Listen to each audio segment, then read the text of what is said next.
ప్రేక్షకులందరూ నమస్కారం. ఈరోజు మన స్టూడియోలో ప్రముఖ ఆధ్యాత్మికవేత్త, ఆస్ట్రోన్యూమరాలజిస్ట్ శ్రీమతి జయప్రద గారు ఉన్నారు. మేడంతో మాట్లాడేద్దాం.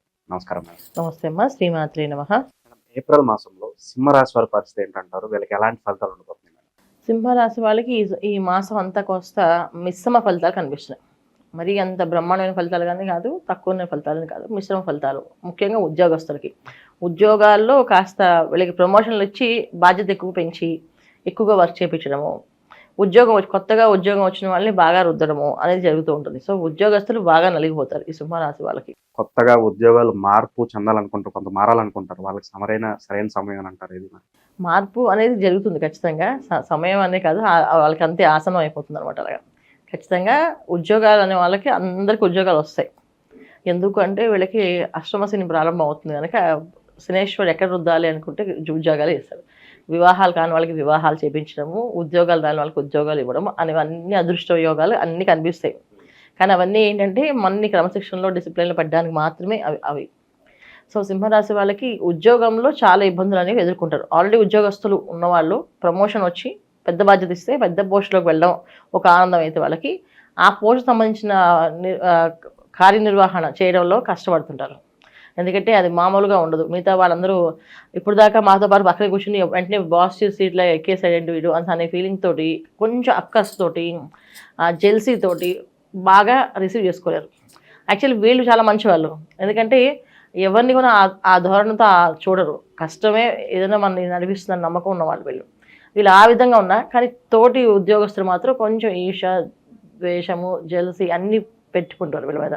అంటే ఇప్పుడు దాకా అవ్వదనుకుంటే ఇంటికి వచ్చేసింది ఈ పోస్ట్ అని అనుకోవచ్చు. లేకపోతే ఉద్యోగం ఇంత చిన్న వయసు, నాకు ఇంత ఎక్స్పీరియన్స్ ఉండి, నాకు ఇంత చదువు ఉండి, నేను చిన్న ఉద్యోగం, నా పైన అధికారిగా ఈ అబ్బాయి అని చెప్పేసి వాళ్ళు అనుకోవచ్చు. ఇలా కొంతంత ఉద్యోగస్తుల మీద కాస్తంత ఇబ్బంది అనేది సింహరాశి వాళ్ళకి కనిపిస్తుంది ఈ మాసం అంతా. మిగతా వ్యాపారస్తులకి, తర్వాత విద్యార్థులకి, వీళ్ళందరికీ నార్మల్గా ఉంది. విద్యార్థులు మాత్రం కష్టపడి చదవాల్సిందే. కష్టపడకుండా అవ్వదు వీళ్ళకి. చదవకుండా కంబైన్డ్ స్టడీస్కి దూరంగా ఉండాలి విద్యార్థులు. కంబైన్డ్ స్టడీస్లో అసలు చదివే రాదు. వీళ్ళైతే నలుగురం కలిసి చదువుతాం బాగా వస్తుందేమో అనుకుంటే అప్పుడు ఇంకా ఏవో టాపిక్స్ వచ్చి ఇంకా దానివల్ల చదవడం అనేది జరగదు వీళ్ళకి. సో వీళ్ళు ఇంట్లో ఉండి చక్కగా పొద్దున్నే బ్రాహ్మీ ముహూర్తంలో లేచి చదువుకోవడం వల్ల వీళ్ళకి మంచి మార్గాలు వస్తాయి. అంటే ఆ చదివే విషయాల్లో ఏ మార్గాల్లో చదివితే బ్రహ్మాండంగా వస్తుంది, మైండ్లోకి వెళ్తుందని చెప్పి ఆ ఐడియాస్ అని వస్తాయి. లేకపోతే అది కూడా అవకాశం లేకుండా విద్యార్థులకి బాగా ఇబ్బంది. ఎందుకంటే పరీక్షలు రాసుకునే టైము. సో ముఖ్యంగా డిగ్రీస్ వీళ్ళందరూ కొంచెం జాగ్రత్తగా చదవాల్సిన విషయం. తర్వాత ట్రేడింగ్ బిజినెస్ చేసేవాళ్ళు చాలా జాగ్రత్తగా ఉండాలి. ప్రతిదీ మనకు అనుకూలంగా, అంటే ఎలా ఉంటుందంటే ఈ ట్రేడింగ్ బిజినెస్లో వీళ్ళకి రూపాయి వేస్తే 10 రూపాయలు కనిపిస్తుంది. అంటే ఈ 10 రూపాయలకి మళ్ళీ 100 రూపాయలు వేస్తాం కదా మనం, అప్పుడు 1000 రూపాయలు తీసేస్తుంది. అలా పోగొట్టే పరిస్థితి తీసుకొస్తుంది. బెట్టింగ్ యాప్స్ కూడా ఇదే పరిస్థితి అంటారు. ఎందుకంటే దీనికి ఎక్కువ అడిక్ట్ అయిపోతున్నారు ఈ మధ్య. అస్సలు దాని జోలికి వెళ్ళకూడదు. సింహరాశి వాళ్ళు ఈ మాసం అలా వెళ్తే మాత్రం చాలా కష్టపడతారు. కష్టజీవితంలో వెళ్ళే అవకాశాలు ఉన్నాయి. అంటే వాళ్ళు ఎవరో చేసిన తప్పులకి వీళ్ళు శిక్ష అనుభవించే పరిస్థితి సింహరాశి వాళ్ళకి కనిపిస్తుంది. అందుకని వాటి జోలికి వెళ్ళొద్దు. ఇక ట్రేడింగ్ బిజినెస్ గురించి వెళ్ళినప్పుడు ట్రేడింగ్ బిజినెస్లో ఎంత నాలెడ్జ్ ఉన్నా, ఎంత ఎక్స్పీరియన్స్ ఉన్నా కాస్త ఇబ్బంది పడితే సేఫ్గా ఆడుకోవాలి, సేఫ్గా చేసుకోవాలి ఏ పనైనా. అంతేగాని నాకు ఎక్స్పీరియన్స్ ఉంది కనుక నేను చేయగలను అనుకుంటే, ఇంతకుముందు వాళ్ళ ఎక్స్పీరియన్స్కి, వాళ్ళ మాట్లాడే విధానానికి ఇలా అంటే అలా వచ్చేసేవచ్చు. కానీ ఈ మాసం ఏంటంటే వచ్చినట్టు కనిపిస్తూ లాగేస్తాయి మొత్తం. అందుకని ట్రేడింగ్ చేసేవాళ్ళు మాత్రం చాలా జాగ్రత్తగా ఉండాలి. తర్వాత వ్యాపారంలో మామూలు వ్యాపారాలందరికీ అనుకూలంగా ఉంది. బట్టల వ్యాపారం కానీ ఏ వ్యాపారాలు చేసినా అనుకూలంగా ఉంది. ఇంకొకటి ఏంటంటే ఉద్యోగాల్లో వాళ్ళు జాగ్రత్తగా ఉండాల్సిన వాళ్ళు, గృహిణులు ముఖ్యంగా వీళ్ళు కాస్త జాగ్రత్తగా ఉండాలి. వీళ్ళు కాస్త ఇంట్లో అనారోగ్య సమస్యలు అనేది వీళ్ళకి కాస్త ఇబ్బంది పెట్టే అవకాశం ఉంది. ఎందుకంటే వీళ్ళకి కర్కాటక రాశిలో కుజుడు ఉండడం వల్ల కాస్త అనీజీగా శరీరంలో కొన్ని మార్పులు జరుగుతాయి. అందువల్ల వాళ్ళు కొన్ని విషయాల్లో అసహనంగా ఉండి మాట్లాడలేకపోవడం, ఆవేశంగా మాట్లాడడము, లేకపోతే అసలు ఏమీ మాట్లాడకుండా ఉండడము, ఇంతకుముందు చాలా చిలాకీగా తిరిగేది ఇప్పుడు ఇంట్లో మాట్లాడుతున్నారు అనే తత్వము, ఇవన్నీ కలుగుతుంటాయి. సో వీళ్ళు కొంచెం జాగ్రత్తగా పొద్దున్నే లేవడం, కాస్త సూర్య నమస్కారం చేసుకుంటూ వెళితే దినచర్య బాగుంటుంది. ముఖ్యంగా గృహిణులు కాస్తంత సింహరాశి వాళ్ళకి ఈ మాసం కాస్త ఇబ్బందులు అనేది బాగా కనిపిస్తున్నాయి. అందుకే జాగ్రత్తగా ఉండాలి. అనారోగ్య సమస్యలు వాళ్ళకి మాత్రమే. సో జాగ్రత్తగా ఉండాలి. ముఖ్యంగా గర్భిణీ స్త్రీలు వాళ్ళైతే ఇంకా కొంచెం ఇంట్లో పెద్దవాళ్ళు చెప్పిన మాటలు, చిట్కాలు పాటిస్తూ ఈరోజు సైన్స్ పెరిగిపోయింది, మారిపోయిందని వాదించకుండా వాళ్ళు చెప్పినట్టుగా నీడపట్టున ఉండడం, బయటికి వెళ్ళకుండా ఉండడం. చాలామంది బయటికి వెళ్ళడం, తిరగడాలు ఇవన్నీ చేస్తుంటారు. ఈ మాసంలో గర్భిణీ స్త్రీలు బయటకు వెళ్లకుండా ఇంట్లో ఉండడం అనేది చాలా మంచిది. ఇది ఖచ్చితంగా నిర్ణయాలు తీసుకోవాల్సింది. చిన్నపిల్లలు వీళ్ళు కొంచెం జాగ్రత్తగా బయటికి పంపించకుండా జాగ్రత్తగా ఇంట్లో చూసుకుంటూ ఉండాలి. నీడ పట్టున ఎక్కువగా ఉండాలి. ఎందుకంటే ఆహారం విషయంలో పానీయాల విషయంలో అనారోగ్య సమస్య వచ్చే అవకాశం ఉంది. అది ఎలా వస్తుందంటే జస్ట్ చల్లగా ఏం తాగుదాం అనుకుంటే ఆటోమేటిక్గా వస్తుంది. ఫుడ్ వేడివేడిగా వండి పెడుతుండాలి. ఆ వేడి ఫుడ్ని తినాలి వీళ్ళు ఈ మాసం అంతా. దీనివల్ల వీళ్ళకి ఎటువంటి ఇబ్బంది రాకుండా బయటపడతారు. లేకపోతే కాస్త ఇబ్బంది పడే అవకాశం ఎక్కువగా ఉంది. ఇక వైవాహిక జీవితం ఎలా ఉండబోతుంది మేడం? అలాగే ఆస్తి తగాదాలు ఉంటాయి, ఎప్పటికీ సెటిల్ కాక చాలా మంది ఇబ్బందుల్లో ఉంటారు. వీళ్ళ పరిస్థితి ఎలా ఉంటుంది? ఆస్తి విషయంలో గొడవల విషయంలో వీళ్ళు వెళ్లకుండా ఉండడమే ఉత్తమం. ఎందుకంటే ప్రస్తుతానికి వాయిదా వేయడమే. ఒకవేళ కోర్టులో వీళ్ళ గొడవలు వాయిదా ఉంటే ఈ మాసం కూడా కోర్టు వాయిదా వేసుకోవడం మంచిది.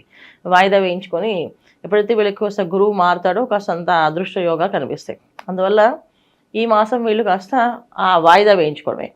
ఒకవేళ ఇంట్లో అందరూ పెద్దవాళ్ళు కూర్చొని పంచాయతీ పెడుతున్నారంటే ఆ సమయానికి వీళ్ళు వెళ్ళకుండా ఉండడమే మంచిది. మేము వెళ్ళట్లేదు, మరి ఇంకో రోజు మాట్లాడదాం అని చెప్పి అలా విషయాలన్నీ కూడా వాయిదా వేయడమే. అంత అనుకూలంగా ఏం లేదు, అనుకూలంగా బ్రహ్మాండం జరిగే అవకాశాలు లేవు కనుక జాగ్రత్తగా ఉండాల్సిన అవసరం ఈ విషయాల్లో ఉండాలి వీళ్ళు. తర్వాత ఇంకేంటంటే వీళ్ళు ఇల్లు కట్టుకోవాలనుకున్నా, ఇల్లు కొనాలనుకున్నా అవి కొనవచ్చు. వాటికి మాత్రం ఏ ఇబ్బంది లేదు, తీసుకోవచ్చు. స్థలాలు ఏదైనా లోన్స్ పెట్టుకున్న లోన్స్ కానీ ఇవి కొన్ని తన ఇమీడియట్గా వచ్చే అవకాశాలు ఉన్నాయి.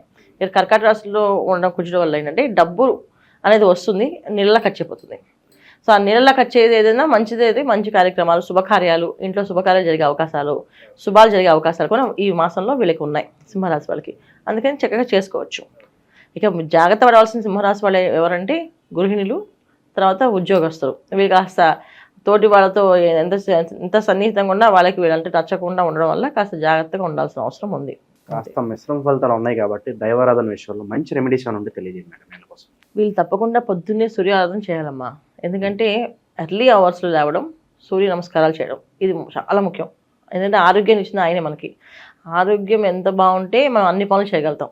సో ఆరోగ్యం బాగుండాలంటే ఈ మాసం అంతా కూడా ఎర్లీ అవర్స్ లేచి సూర్య నమస్కారం చేయాలి. అట్లీస్ట్ మిగతా రోజుల్లో లేచిన లేకపోయినా కనీసం ఒక నెల రోజు నియమం పెట్టుకొని ఈ 30 రోజులు ఖచ్చితంగా నేను సూర్య నమస్కారాలు చేసుకుంటాను, సూర్యుడిని అర్ఘ్యం వదులుతాం, అరుణపారాయణ చేయించుకుంటాం, లేకపోతే ఆదిత్య హృదయం చదువుకుంటాం, లేకపోతే ఆదిత్య హృదయాన్ని వింటూ ఉంటాము. ఇవి చేస్తూ ఉండాలి. ఆదివారం పూట నవగ్రహాల ప్రదక్షిణాలు చేయాలి ఖచ్చితంగా వీళ్ళు. ఇవి చేసుకుంటూ వెళ్తేనే ఏ అనారోగ్య సమస్య రాకుండా బయటపడతారు. ఎందుకంటే ఆరోగ్యం విషయంలో కొంచెం జాగ్రత్తగా ఉండాల్సిన అవసరం ఉంది. ఇంట్లో ఇల్లాలకి బాలేదంటే ఇంకా ఆ రోజు అందరికీ బాలినట్టే, ఇంటి ఇల్లాలకి బాలేకపోతాయి. అందుకనే ఇంటి యజమాని, భార్య, పిల్లలు అందరూ కూడా శుభ్రంగా చేయాల్సిందే నమస్కారాలు. ఇది వీళ్ళకి ఉన్న పరిహారం. ఇంకా విశేషంగా దానాలు ఏమన్నా చేసుకుంటే బాగుంటుందంటారు మేడం? దానం అంటే ధాన్యమే దానం చేయాలి. బియ్యాన్ని అన్నదానం చేయడం కానీ, గుళ్ళో స్వయంపాక దానాలు చేయడం కానీ, తర్వాత గుళ్ళో ప్రసాదాలు నైవేద్యం పెట్టడం కానీ చేయించుకుంటుండడం. ఆంజనేయ స్వామికి ముఖ్యంగా ఆకు పూజ చేసి అప్పాల మాల వేయిస్తే ఇంకా చాలా మంచిది. ఇంట్లో ఏదైనా వివాహం కాని కన్యలు ఉన్నారు, వివాహం కాని పిల్లలు ఉన్నారు, అబ్బాయిలు ఉన్నారు అనుకుంటే వాళ్ళ కోసం అని వాళ్ళ పేరు చెప్పి తోకాంజనేయ స్వామి అని పూజ ఉంటుంది 41 days. అది మొక్కుకొని ప్రారంభం చేస్తే చైత్రమాసంలో ఏ పనైనా ప్రారంభం చేస్తే అది అనుకూలం కలిసి వస్తుంది. అలాగే వీళ్ళు ఇంట్లో వివాహం కావాలనుకుంటున్నారు, శుభకార్యం జరగాలి, అలాగే ఇంట్లో ఒక ఇల్లు కొనుక్కోవాలనుకుంటున్నారు. ఇలా వీళ్ళు ఎవరైనా అనుకుంటే సింహరాశి వాళ్ళు ఈ ఆంజనేయ స్వామి, తోకాంజనేయ స్వామి అని పూజ ఉంటుంది. ఆ పూజ చక్కగా వీళ్ళు మొదలు పెడితే ప్రారంభం చేసుకుంటే 41 రోజులు ఆ పూజ చేయాలన్నమాట. సో మధ్యలో ఇబ్బంది వచ్చినా ఇబ్బంది ఏం లేదు, 41 రోజులు కంటిన్యూ చేసుకోవచ్చు. ఈ రోజు ఆ ఆకులతో పూజ చేసి ఒక బొట్టు పెట్టాలి, అలా మొత్తం 41 బొట్లు పెట్టాలి. అలా పూజ కానీ చేసుకున్నట్టే అన్ని పనులు శుభకార్యాలు జరుగుతాయి ఇంట్లో. ఇవి చేసుకోవచ్చు. నమస్తే అమ్మా. శ్రీమాత్రే నమః.